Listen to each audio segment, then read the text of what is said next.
If you're running anything on Kubernetes, you know it's incredibly powerful, right? But you also know it can feel like a total black box the second something goes wrong. Well, today, we're going to crack that box wide open. We're diving into how you can tame all that complexity and get real, actual visibility using a true game changer, OpenTelemetry. Let's get into it. So here's our game plan. First, we'll lay out exactly why observability in Kubernetes is such a unique challenge.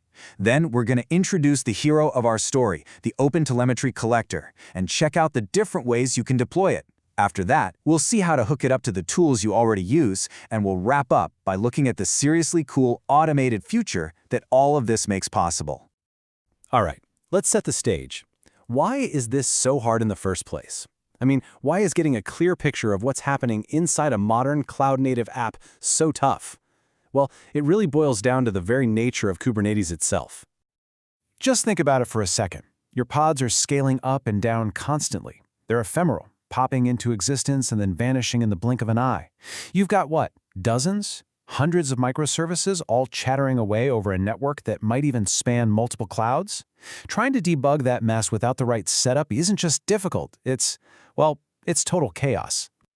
And this is where OpenTelemetry really shines, because it has a direct answer for each of these headaches. That pod that disappeared before you could even debug it? Don't worry. OpenTelemetry already tagged all its data with resource attributes, so you know exactly which pod, node, and namespace it came from. Worried about getting locked into one vendor's ecosystem? The OpenTelemetry protocol, or OTLP, is a standard. It's like a universal adapter that lets you send your data to any tool you want, today or tomorrow.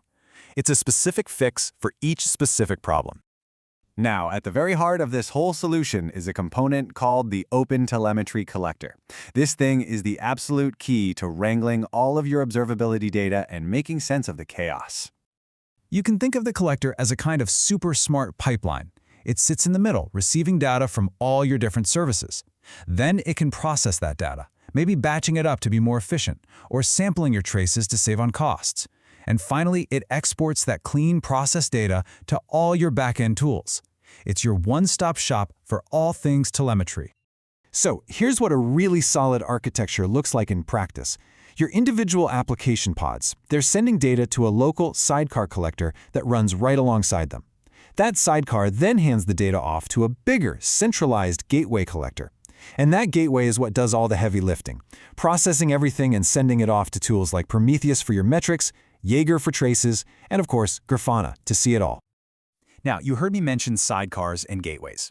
These are what we call deployment patterns, and picking the right one for the job is absolutely crucial. So let's break down the three main options you have. From a 30,000-foot view, it's pretty simple. You've got the sidecar, which gives you one collector for each application pod. Then there's the DaemonSet, which puts one collector on every single node in your cluster. And finally, the gateway, which acts as this big centralized service for the entire cluster. Kicking things off with the sidecar, if you look at this YAML, you can see the OTel collector is just another container. It's defined right there in the same spec as our main MyApp container. They live together, they die together, all in the same pod. So why do this? The big win here is performance. Because the collector is literally right next to the application, you get really strong isolation and basically zero latency when you're sending that initial telemetry data. It's fast. Okay, next up, the DaemonSet. See that line, kind DaemonSet? That's you telling Kubernetes, hey, I need you to make absolutely sure that one copy of this collector pod is running on every single node in my cluster. No exceptions. So when is this the right call? This pattern is perfect for when you need to grab data about the nodes themselves. We're talking host metrics like CPU and memory, system logs, anything that gives you a picture of the underlying infrastructure's health. And last but not least, the gateway. Here, we're using a standard Kubernetes deployment, and you can see we've set multiple replicas.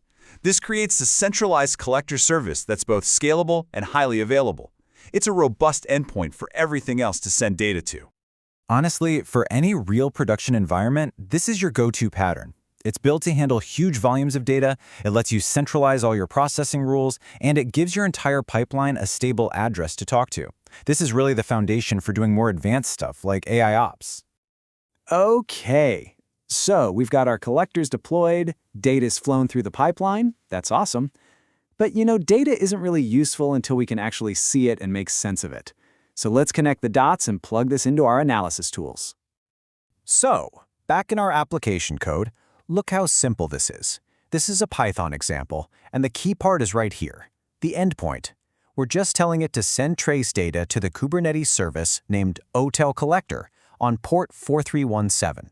No hard-coding IPs, no complex discovery. It just works. And then on the receiving end, we just need to tell Prometheus where to look. In our main Prometheus config file, we add a new scrape job that targets that very same OTel collector service, just on a different port, 8889, where it's serving up all those metrics. It's really that easy. And this is where the magic really happens. Over in Grafana, we add Prometheus and Jaeger as our data sources. And just like that, we can start building a single unified dashboard. We can pull in a latency heat map, graph our request rates, build a table of the top failing APIs, and even embed the Jaeger UI right in a panel to see the full distributed trace. It's everything you need, all in one place. Now, having an amazing dashboard is fantastic, right? It's great for us humans. But the real untapped power of having all this standardized, super rich telemetry data is what machines can do with it. This is what unlocks the door to some serious automation. The real goldmine here is the context that OpenTelemetry automatically injects into your data. I mean, every single trace, metric, and log gets enriched with this incredibly valuable Kubernetes metadata. The exact pod name, the namespace, the node it ran on, even the cloud region and service name. This context is what turns a flood of raw data into actual debuggable insights. And it's this rich, contextual data that truly enables AIOps, AI for IT operations. Once you have this solid foundation, you can start building systems that do automatic failure detection. You can do predictive scaling that sees a traffic spike coming before it even hits. You can build intelligent alerting that cuts through all the noise and pinpoints the real root cause of an issue. This is how you build self-healing infrastructure. Ultimately, it's a really powerful journey. You start with raw telemetry. You use all that rich context to build machine intelligence, and then you leverage that intelligence to drive real, meaningful automation. And that really brings us to the end goal of this whole observability journey.